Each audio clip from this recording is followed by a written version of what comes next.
emergency above the French Alps strikes Transair Cargo Flight 671. There was an enormous bang and the aircraft almost inverted. Mayday, mayday, mayday. The crew needs to land, but are flying blind. Cargo 671, we have no radar contact. They stood a very real chance of hitting a mountain.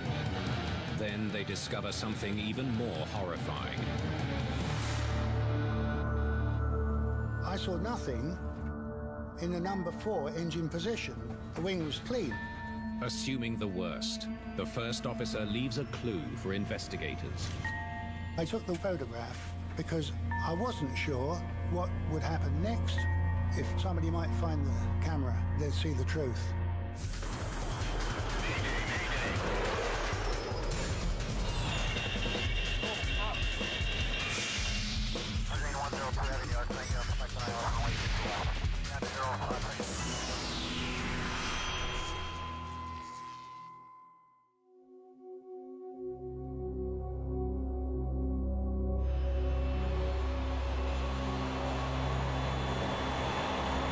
Transair Flight 671 is preparing for takeoff at Luxembourg Airport.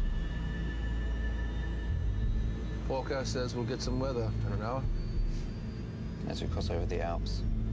Typical. Captain Ingemar Berglund is a highly experienced Swedish pilot who has been flying Boeing 707 aircraft for over a decade. The captain had been a military pilot, and then he'd been on air transport flying for most of his working life. His experience was pretty vast in Africa and in Europe. He knew the routes, and he was a very good pilot. Cargo 671, you are cleared for takeoff. Runway 24. 671, cleared for takeoff. Roger. First Officer Martin Emery is an accomplished British pilot who has worked as an instructor and an air traffic controller. Ready to go.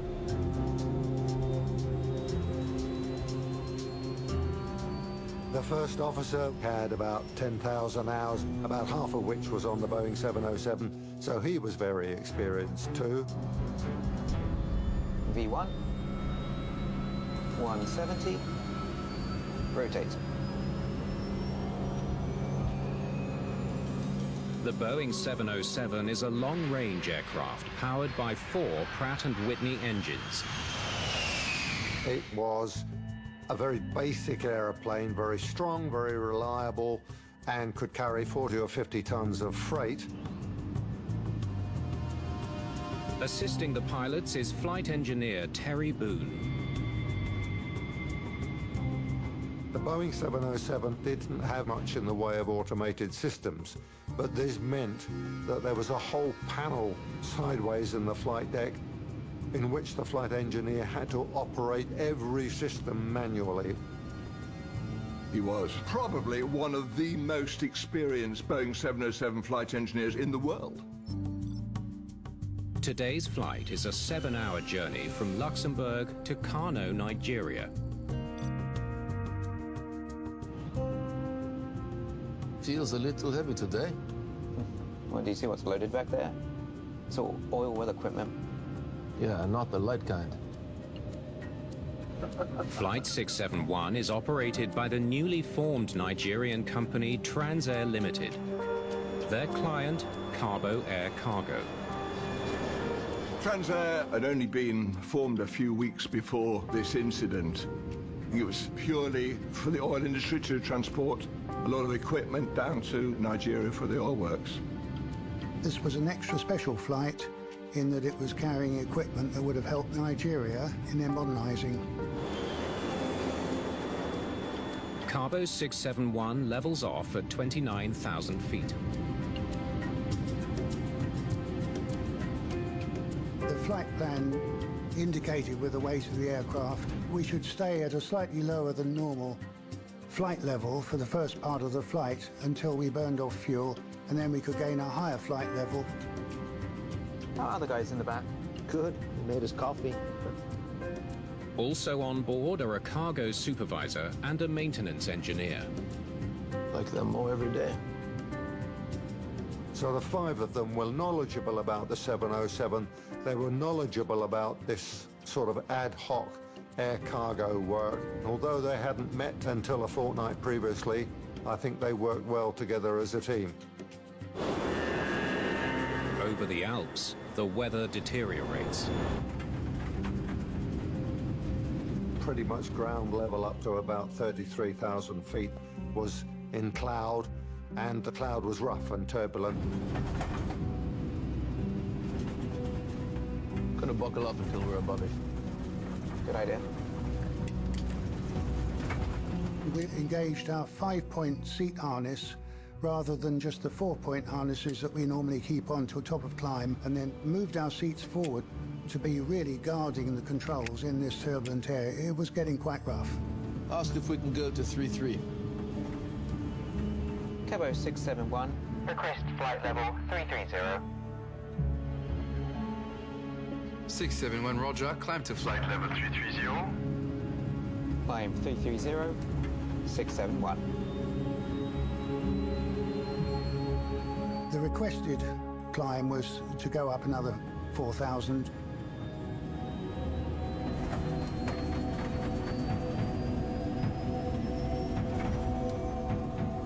One hour into the flight, just as the plane reaches 33,000 feet.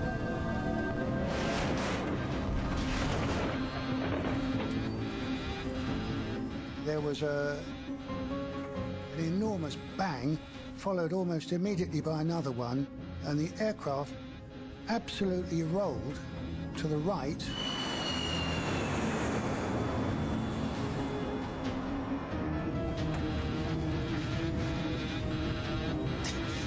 The captain uses all his strength to level the plane. Had the captain not reacted as quickly as he did, the aircraft could have rolled over, in fact inverted. Engine fire! Engines 3 and 4 show signs of fire. While the flight engineer deals with the engine alarms, the first officer checks on the engines. I saw nothing in the number 4 engine position. Number 4 engine has left the wing.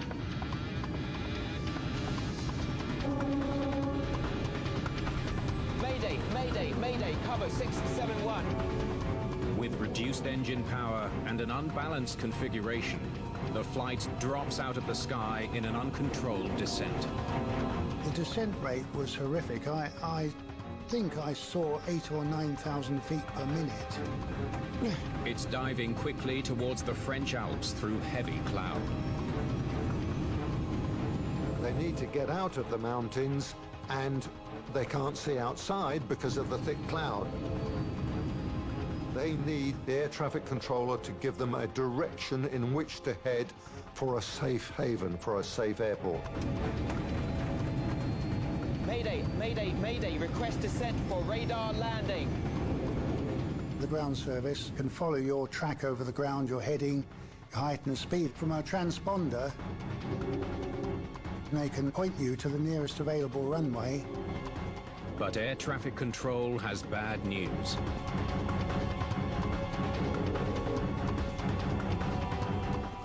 Cabo 671, we have no radar contact. Say your position, please, sir. They can no longer see Flight 671 on the radar. With nobody able to give them a direction to steer, they stood a very real chance of hitting a mountain. The plane's radar transponder has failed.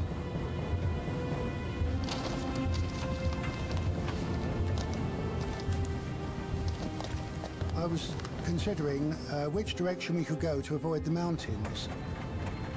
It was very scary.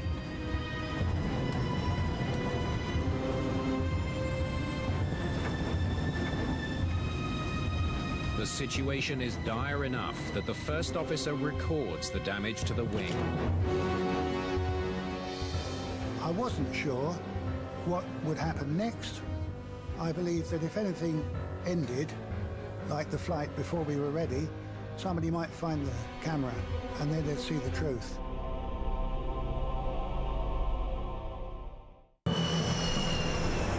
Flight 671 is in an uncontrolled descent over the French Alps.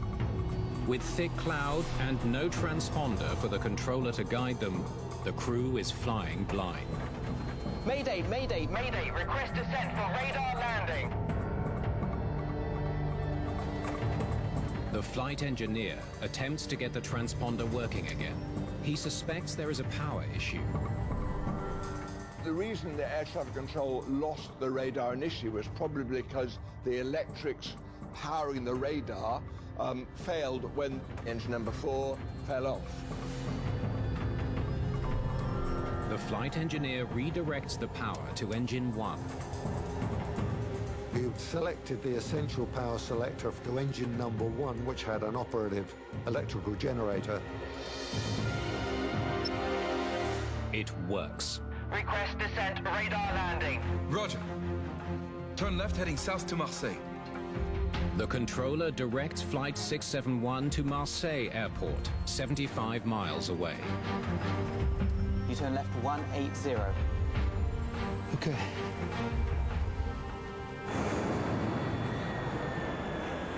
There was immense relief as they descended out of the cloud and finally could see the mountains around them. But relief is short-lived after the first officer gives the right wing a further inspection.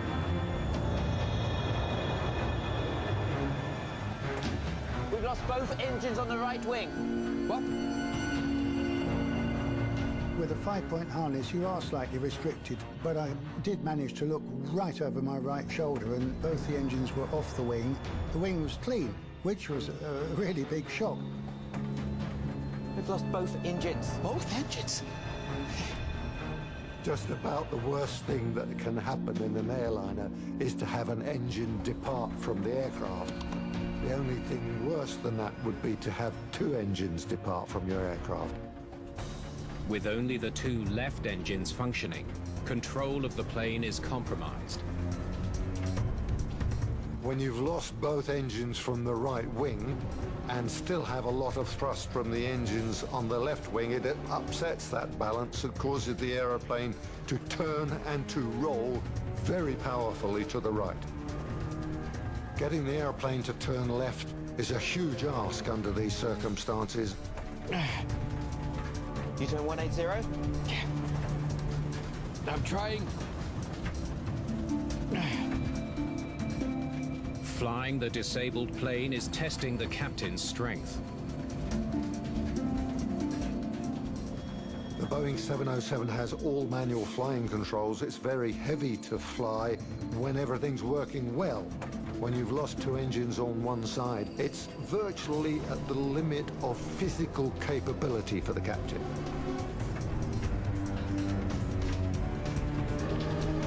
You want to dump fuel? Yes, dump fuel. To keep Flight 671 in the air, the crew decides to reduce its load. This aircraft was carrying a very heavy fuel load, and it was imperative to reduce that fuel load. But it requires a precise calculation. They need to leave themselves enough fuel to reach Marseille and land safely. 112 tons is the maximum safe weight at which they can land. If they're any heavier than that and hit the ground hard, they would be sliding along the runway on their belly, shedding fuel and burning. This is not a position you want to be in. The process is time-consuming.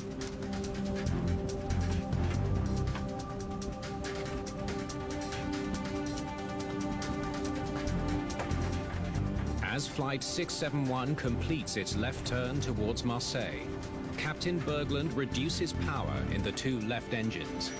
They had to reduce the power on the left engines to give themselves a chance of staying upright and going in the direction they wanted to go in. Reducing airspeed means an increase in the angle of descent. Unfortunately, this of course meant they then descended more rapidly. They have to land soon, and they have to land somewhere very nearby. Airspeed isn't the crew's only concern. Request the weather. Give me the weather for Marseille, 671. I really needed the weather at Marseille to make a plan for an approach to land, either direct or a circuit or whatever we could do. But air traffic control isn't responding. Request weather. Mayday, Mayday, Mayday 671. Request weather.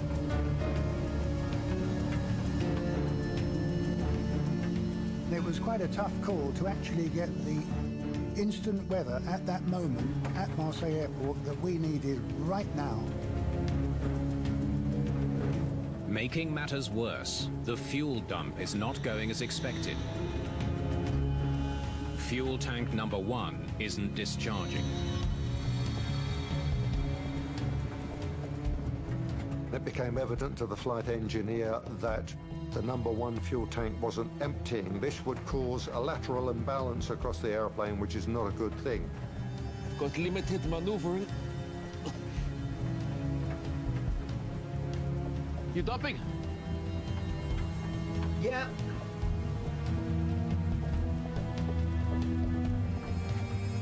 The flight engineer discovers that a circuit breaker has popped. By pushing the circuit breaker back in, he was able to reactivate the number 1 fuel pump and get the fuel jettisoning from all 4 tanks simultaneously. Flight 671 is 30 miles from the runway in Marseille. Mayday, Mayday, Mayday. Non, oui, je comprends. Oui, non, c'est pas. Merci. It's raining only airfield. 2 octa stratocumulus 500 feet. 3 octas cumulonimbus 1600 feet. 3 octas cumulus 2000 feet. Oh, no, no. Thunder clouds and the risk of turbulence will make a difficult landing harder. We were pushed to even get there with the height available, and with thunderstorm activity, it was really a no-go. Cabo 671, what is our distance to the runway? 22 miles per landing, sir. We had no plan B at that point. That was a nasty moment. What we wanted was a runway, and we wanted it quickly.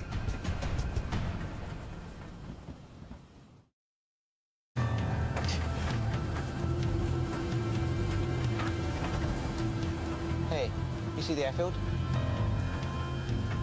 I don't see it. Flight 671 is in a rapid descent with limited maneuverability, less than 9,000 feet above southern France, when the crew finally gets a break. I looked through just cloud underneath us, and I glimpsed some ribbon black tarmac. It was a runway. Cabo 671, we have an airfield ahead. What is that airfield? It's a military airfield at your 12 o'clock. For 6 miles. Can we land there? No, it's too short, too short. How long is the runway on this military airfield? 13,000 feet. Oh, yeah. Okay. The runway at Istres is long. It is France's flight test center, and it was also a space shuttle alternate learning ground. It's probably the biggest airport in Europe. Military airfield, Mayday, traffic 671. The first officer makes contact with air traffic control at Istres Airport. 671, this is Istres. You are cleared for arrival. Runway 33. We're just overhead. What's the wind? Wind is 330, 10 knots, gusting 1 to 4 knots. We'll make a left-hand pattern from the west. Yeah. The French military air traffic controller was one of my gang. I thought he was great. We turn left to land. Yes. As they start their turn, the crew lowers the plane's flaps in preparation for landing. The wheels were down and locked, and the flaps were coming down, so Captain Berglund could have more roll control. But when the flaps are extended, disaster strikes.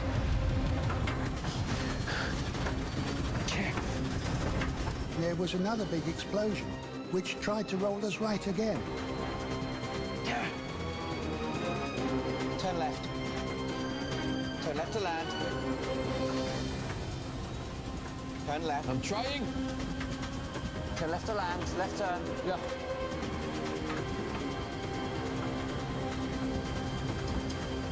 We Brace the runway. They're unable to line up for landing.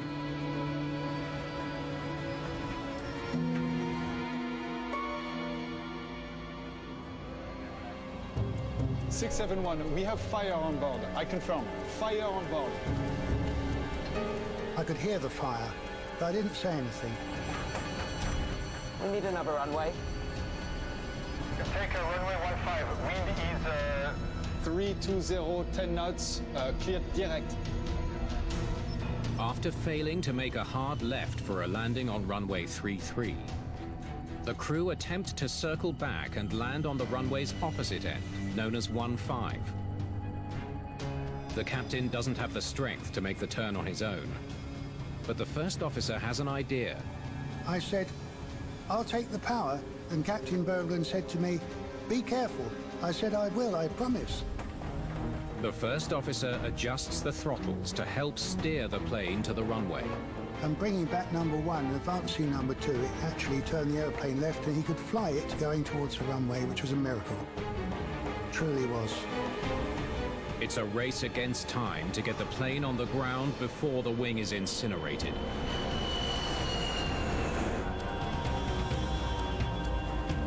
Good descent, you are on axis. Flight 671 is flying 50 knots faster than normal landing speed.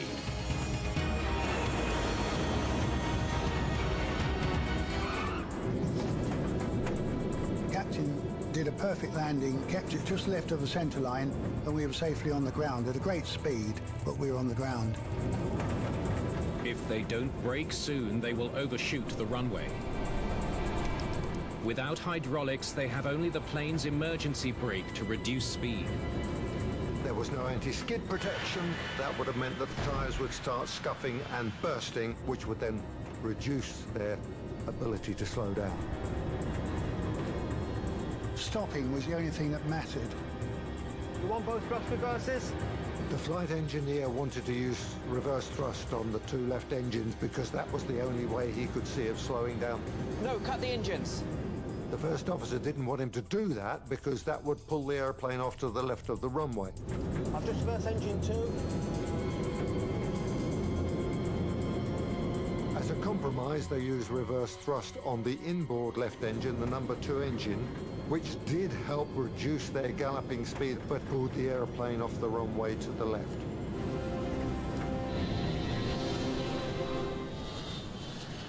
The aircraft did come to a halt in the mud.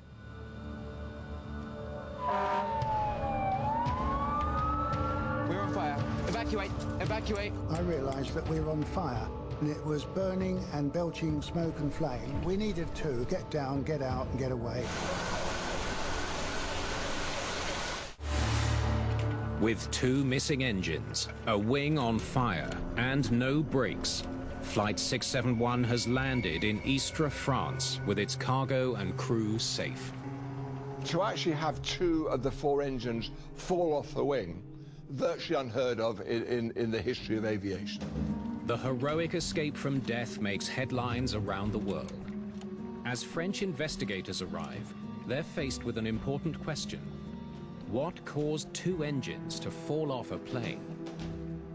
Losing 2 engines is a huge thing.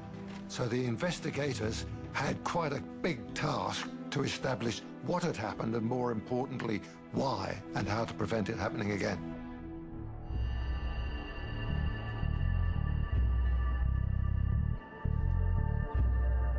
The damaged 707 is moved to a hangar to be examined by the BEA, France's Air Investigation Authority.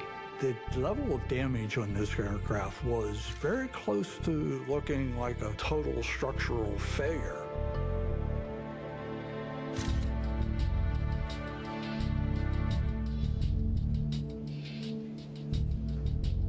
I've got something. Investigators make an early discovery about the fire on board the plane. These wires from the cable loom short-circuited. That, plus a fuel leak from near the engine 3 area, caused the fire. Good work. When the engines came away from the wing, they tore with them electrical wiring. Some of that wiring still had power available. When the flaps were extended, leaking fuel made contact with live wires and ignited. Let's get this cleaned up, get a better look at what tore the engine loose from the wing.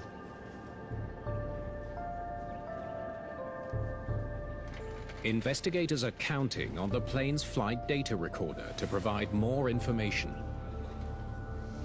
Okay, let's see what it can tell us.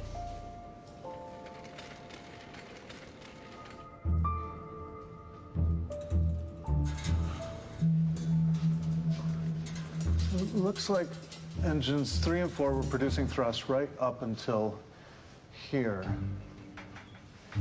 10:50 a.m., 1 hour into the flight. The FDR data reveals that both engines stopped working almost concurrently. The flight data recorder basically showed the engines operating as normal when they left the aircraft.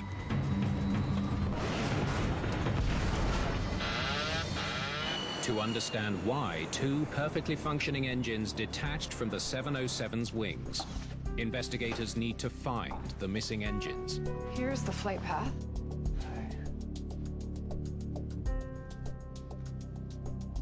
This is where they probably fell off. I'll send a search and recovery team out there.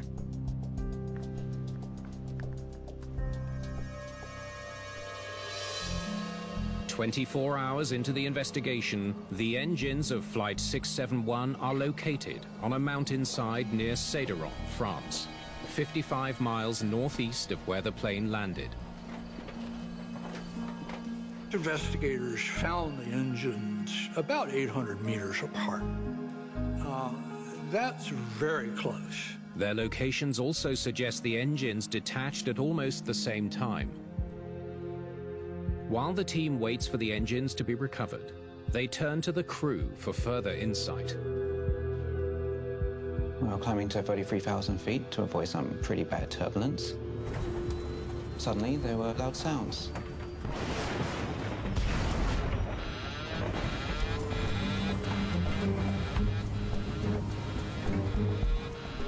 I saw engine 4 was missing.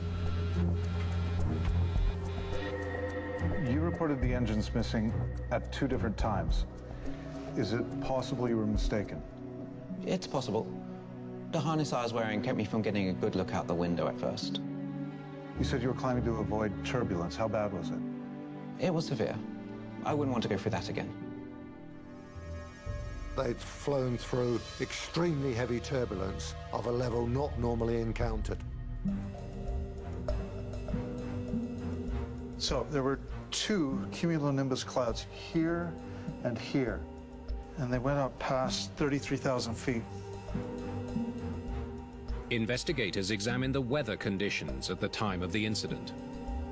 Looks like there was also a 90-knot jet stream over here.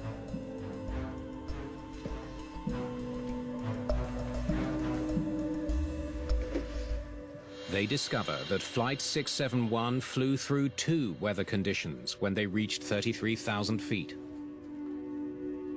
Those 2 conditions would have generated severe turbulence. But you'd think it could withstand the turbulence. Did 2 colliding weather conditions tear the engines off the 707? Let's see what the engines can tell us.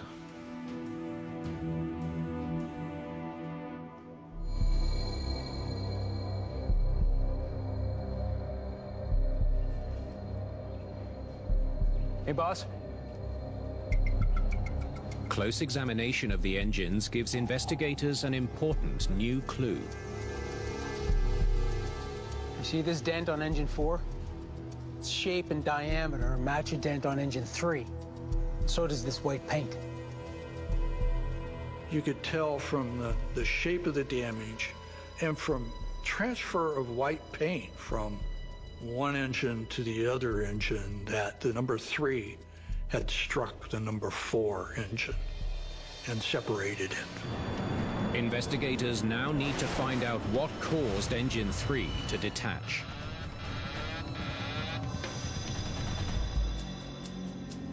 Looks like a clean break of all 4 fittings. Each engine is attached to a pylon. The pylon is then bolted to the wing using 4 large fittings. During Flight 671, all 4 fittings broke on Engine 3. Now, 3 of the 4 fittings broke like this one. You can see from the surface they broke from stress.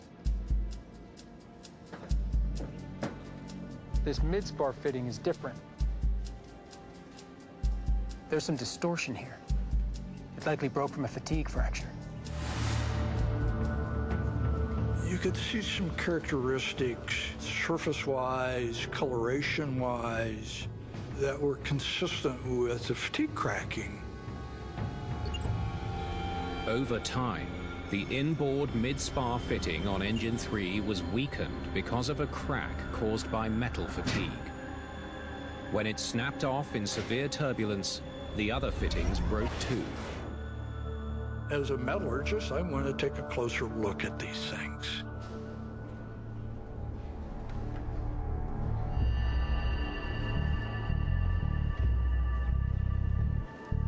Okay, let's see what we got. To establish a detailed history of Flight 671's broken mid-spar fitting, investigators use an electron microscope to examine it. I can see multiple arrest lines. With each takeoff and landing, the crack grows a little bit, and it leaves a mark. And each little stress cycle makes the crack a little bigger.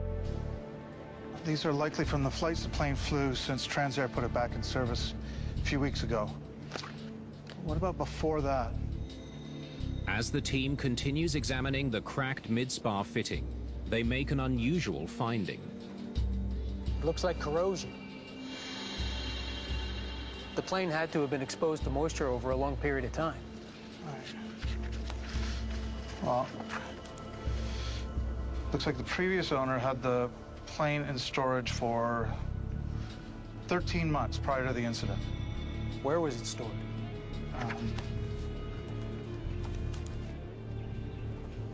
In a field in England. Steel will corrode if it's in a salty atmosphere or a very moist atmosphere. This particular aircraft was stored at airfields which weren't far from the sea. That explains the corrosion.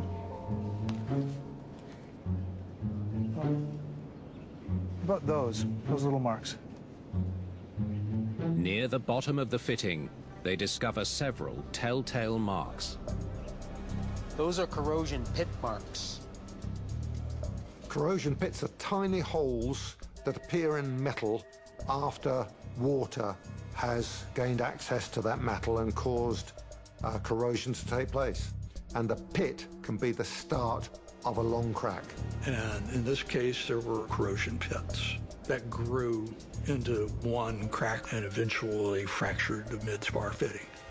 So when did these pit marks start to develop? Well, it's hard to pinpoint exactly. Given their distance from the arrest lines, it suggests that the pitting started even before the plane went into storage. The crack doesn't occur in storage.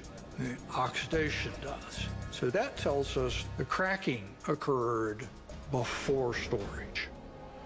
Well, probably years before storage. These fittings were a time bomb waiting to blow. So how did the maintenance team miss it? This just arrived from Transair. Maintenance records. Let's have a look. Investigators want to know if poor maintenance on Flight 671 contributed to the crash.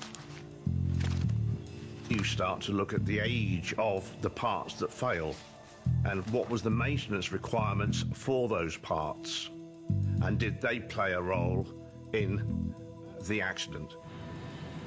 In the 1990s, Nigerian airlines like Transair gained a reputation for poor maintenance.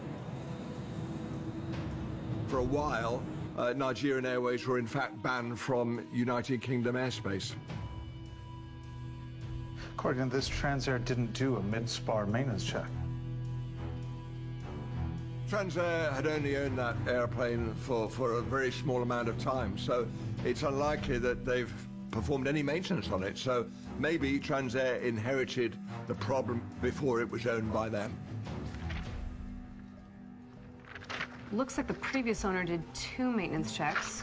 One on October 10th, 1991, when the plane was in storage, and the other in May 1990, before it went into storage. The team learns that the plane passed 2 maintenance checks in a 2-year period prior to the incident. If the metal fatigue started before the storage, the maintenance check should have caught the problem. There were certain cracks that should have been picked up, which weren't. Then, 1 month into the investigation, another 707 loses an engine.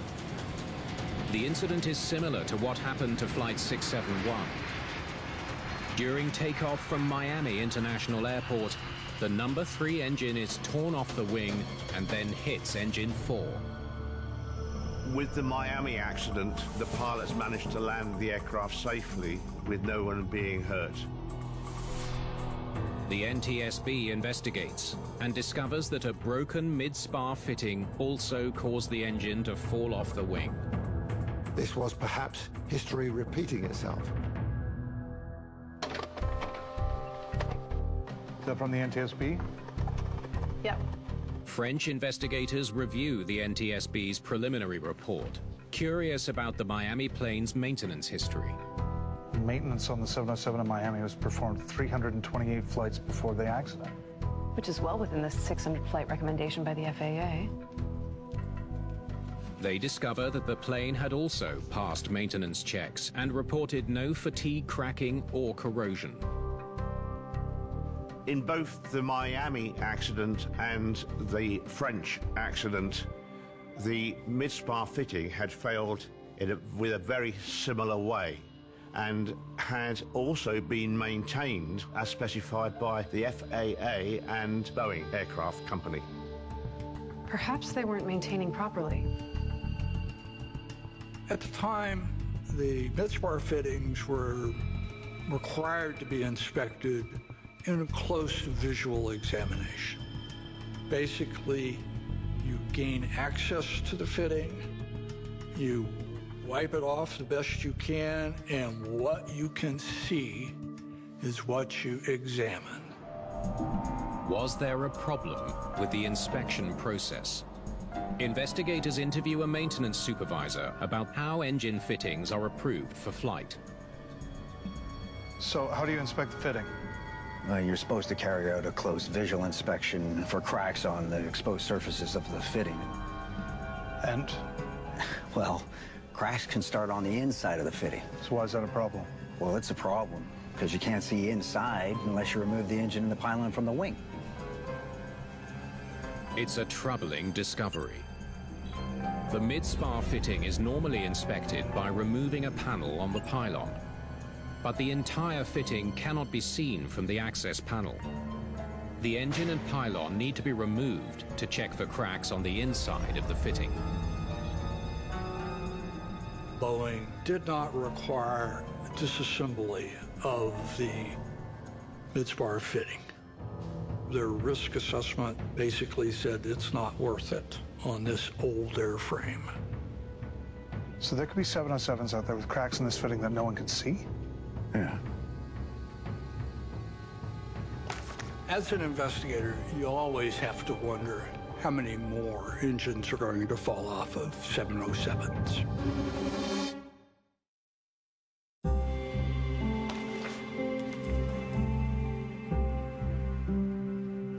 Listen to this.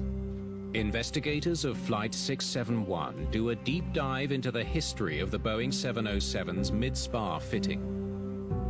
There have been reports of more than 35 cracked mid-spar fittings on the 707. These planes are at the end of their life cycle. The 707 in Miami had flown over 50,000 hours. The Transair 707 had flown more than 60,000 hours. This was an old fitting on an old airplane that had been designed a very long time ago when they didn't know how these materials would age. The consequence of this, and perhaps not the best maintenance or inspection, meant that eventually this fitting just gave up. By 1992, Most 707s were considered too old to fly passengers and were converted to freight transport. We need to make sure this doesn't happen again.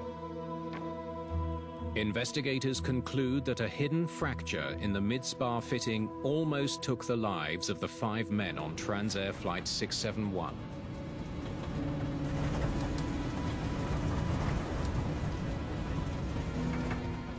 The fate of the plane is sealed when a maintenance inspection fails to catch the fatigue crack.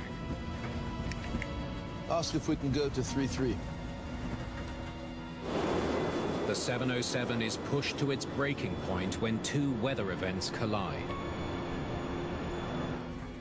The in-flight turbulence was the last little bit that was necessary to cause fracture. Basically, it was the last straw that held this pylon together. The weakened mid-spar fitting finally breaks, and both engines are lost. If not for the heroics of the crew, the plane would have crashed. The 707 is not an easy airplane to fly when everything's going well. It's a very difficult airplane to fly when things are going wrong. I've got limited maneuvering. You dumping? Yeah. Captain Berglund's skill and stamina prove remarkable as he physically keeps the plane stable until landing. From the beginning of the incident to when they finally landed on the runway, 24 minutes. 24 minutes that most pilots wouldn't have had all those things happen to him in an entire career. He was just one fantastic pilot. Cargo 671, we have no radar contact. Say your position, please, sir. Throughout the harrowing flight, Flight Engineer Boone troubleshoots and fixes key systems.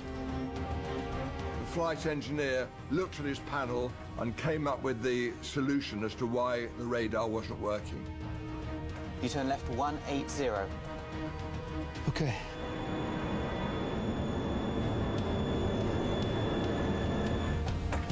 Hey, you see the airfield? And First Officer Emery's quick thinking and intuition proved vital.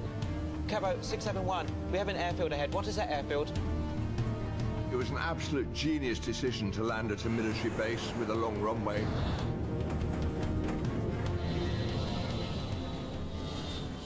It shows an awful lot about the spirit of pilots and survival, that they somehow coalesce together. They all use their own individual skills.